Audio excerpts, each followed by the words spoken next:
I would say MHA are taking very positive steps to try and become more diverse.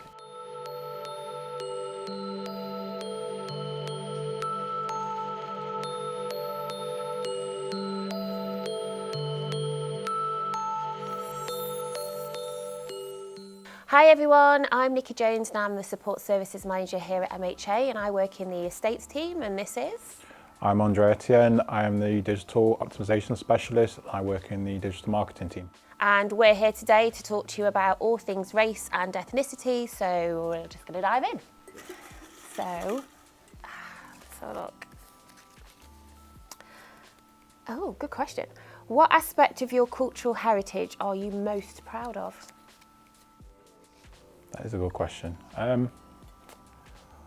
I would say the cultural heritage that I'm most proud of is the fact that where my family come from, they are deemed some of the most loving people in the Caribbean. So they're very accommodating, very happy, and there's no, There's no judgment, no matter whether it's race, sexual orientation, religion, and so forth. They're just very, very accommodating. Where in the Caribbean are your family from? My dad's family is from Dominica. My mum's family is from St. Lucia. Nice. So, what was the question? Let me remind myself. What am I most proud of? Well, so my heritage is very mixed. So I have Jamaican, native Jamaican Indian, which is Arawak Indian, Assyrian, which is not Syria, it's a small little country near there, and Scottish. So my heritage is a bit mixed. So what am I most proud of? I don't know.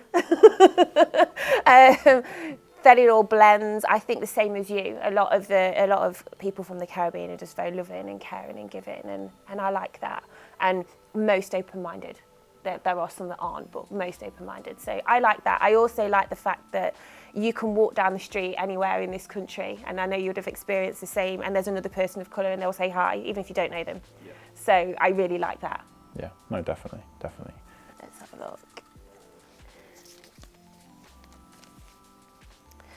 Oh, what changes are you optimistic about in the future for race-related issues?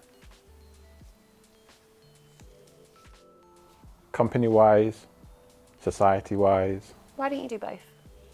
Okay, I would say MHA are taking very positive steps to try and become more diverse, even in things like the different networks, the Race for Change network, and then you've got the different religious network and the LGBT networks as well. So I would say they're optimistic about MHA. Society-wise, not too sure, because you can't really deem or judge what can happen society-wise. You've got the government level, you've got people in a sense of, do they want to accommodate for change, are they open-minded and so forth, and a lot of people generally aren't. And then if you talk in regards to how the referendum went and how things have progressed after that, not very optimistic about that.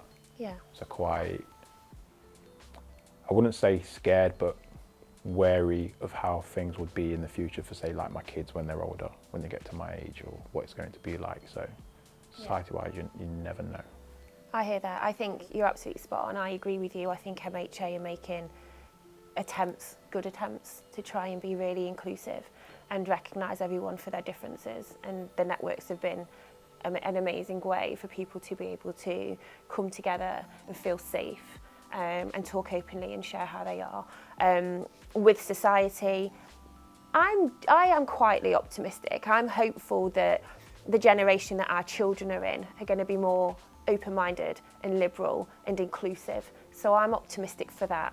I think the generation we're living in right now, not so much. I think there's a lot of people that are very set in their ways and don't want to change and don't want to embrace differences in people, and they just don't. And no amount of education or awareness is probably ever going to change that. And daily I see horrendous racism online. Even if it's just a comment on a story, people find a way to switch it into something really racist and negative, and that's horrible to read.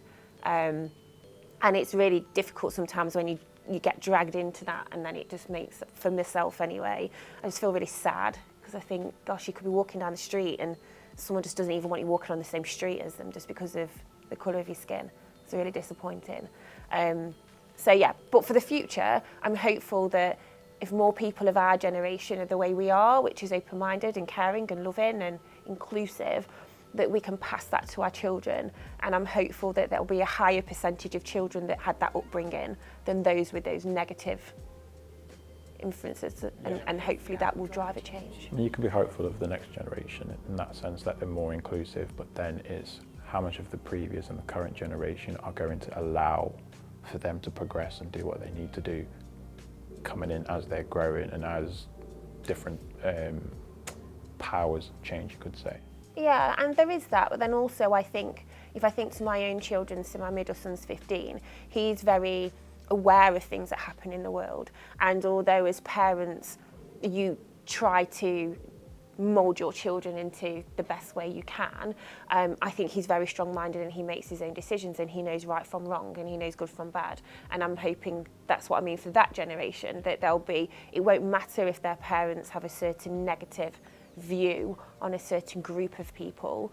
I think this generation coming through is so pig-headed in a good way that they'll be like, yeah, you think that, I know, it's a no from me, I think like this. So that's, I guess, where my optimism comes from. No, definitely, I agree.